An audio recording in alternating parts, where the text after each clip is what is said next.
Le rappel qui fait réfléchir tous les musulmans.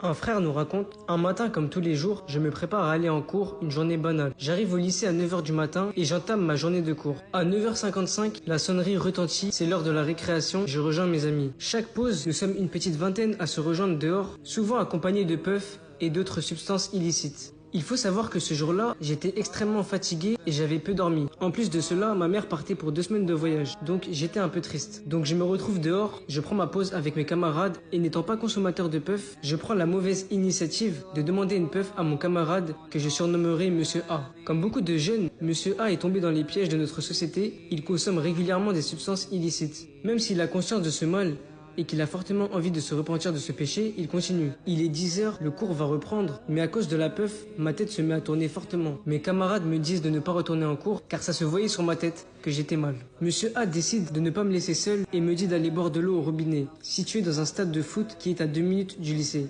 Et là, un événement surnaturel se produit. Je commence à agripper par l'épaule Monsieur A et je ne contrôle désormais plus ni mes jambes ni ma vision. Je marche seul et ne suis plus libre de mes mouvements. Je commence à quitter le monde que nous connaissons tous pour entrer dans un état inexplicable. Mon corps est très lourd et je suis dans une autre dimension. Et là, je sens comme la venue de l'ange de la mort. Le monde autour de moi n'est plus celui que nous connaissons. C'était un décor comme dans les films de science-fiction et je me mets à réciter d'un seul coup et de toute ma force les quelques versets coraniques que je connaissais. Mais ce n'était pas moi au contrôle. Quelque chose avait pris possession de mon corps. Après avoir supplié 2 minutes Allah de ne pas prendre mon âme, je réapparus dans le monde commun. Je ne peux toujours pas marcher par moi-même, je ressens toujours que mon corps est très lourd et constate mon rythme cardiaque qui va à 2000 à l'heure. Je saisis toujours Monsieur A par l'épaule et nous récitons ensemble au bord des larmes les sourates que nous connaissons. Au bout de 30 minutes, je reprends un peu connaissance. Je pense être mort car mon camarade a le regard hagard. Je lui demande si je suis toujours parmi les vivants et je lui demande de jurer par Allah que je suis toujours en vie dans le monde terrestre. Il me rassure et me dit que nous sommes toujours vivants. J'ai un doute, mais je commence à le croire. Je suis toujours dans un état surnaturel, inexplicable, où je ne suis pas maître de mon corps. Je marche seul, mon cœur bat la chamade et je ne peux toujours pas revenir à 100% dans le monde normal. Cela fait 1 heure que je suis agrippé au bras de Monsieur A. Ensemble, nous invoquons Allah comme nous l'avions jamais fait auparavant,